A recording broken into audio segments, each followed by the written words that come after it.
नमस्कार दोस्तों, स्वागत है आपका अपने यूट्यूब चैनल द वैदिक कॉलेज में। हम लोग पढ़ रहे हैं PHI 141 हिस्ट्री ऑफ चाइना। और थाइपिंग अपराइजिंग का हम पहले ही 3 वीडियोस देख चुके हैं।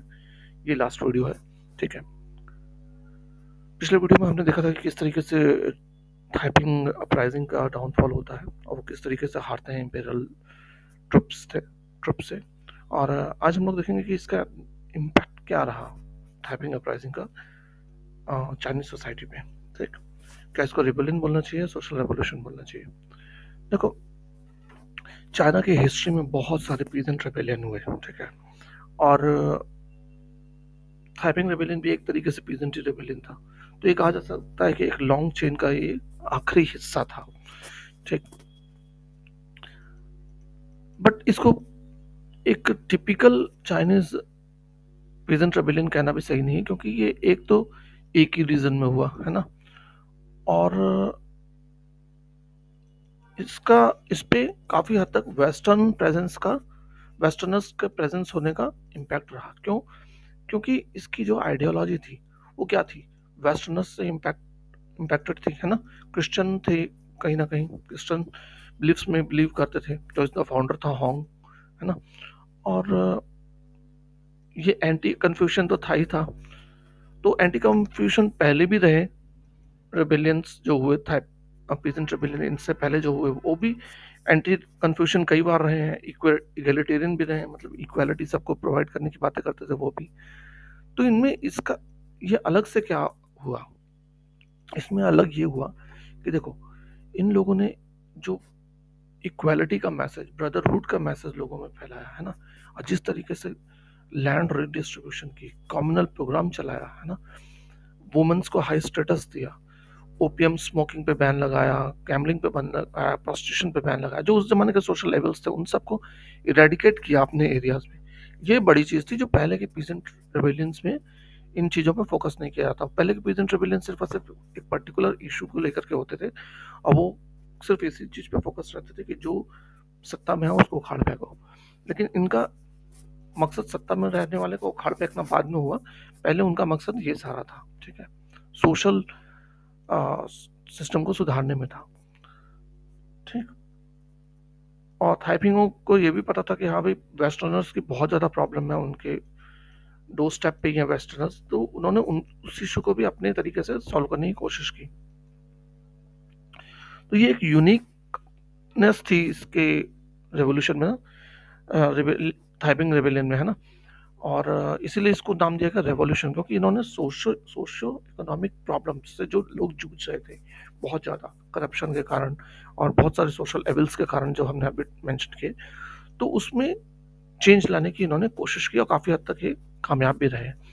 इसलिए यहाँ से कई कम्युनिस्ट हिस्टोरियंस ने भी इनको कहा है कि ये फर्स्ट ग्रेट हाइटाइट थी इन मॉडर्न चाइनीज हिस्ट्री, ठीक।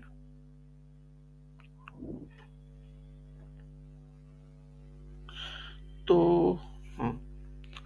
आफ्टर मैथ में क्या रहा, अब देखो, जो छिंग डायनेस्टी थी उन्होंने क्या किया, उन्होंने अपनी पूरी ताकत लगा दी इसको दबाने में, है ना।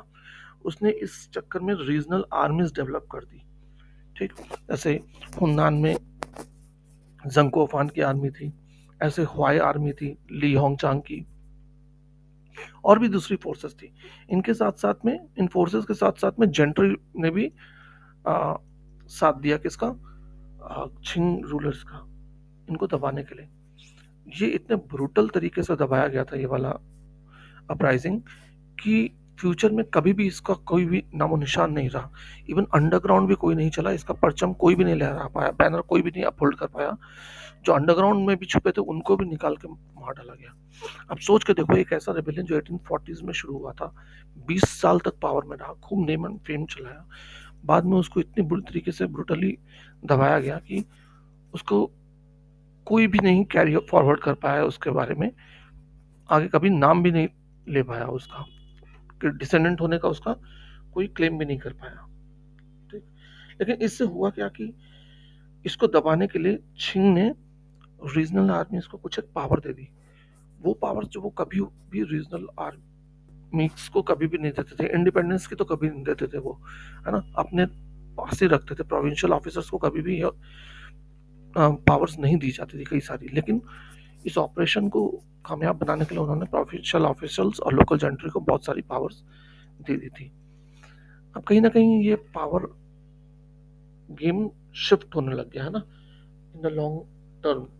रेबिलियन के बाद में जो लोकल्स थे, जेंट्री ऑफिसर्स और लोकल आर्मी ऑफिसर्स थे, वो लोग अब क्या होने लग गए, अब उनको भी लगने लग गया कि हाँ भाई हम सत्ता में बैठे हैं, हम करें। वो अपने तरीके के करप्शन करने लग गए, है ना।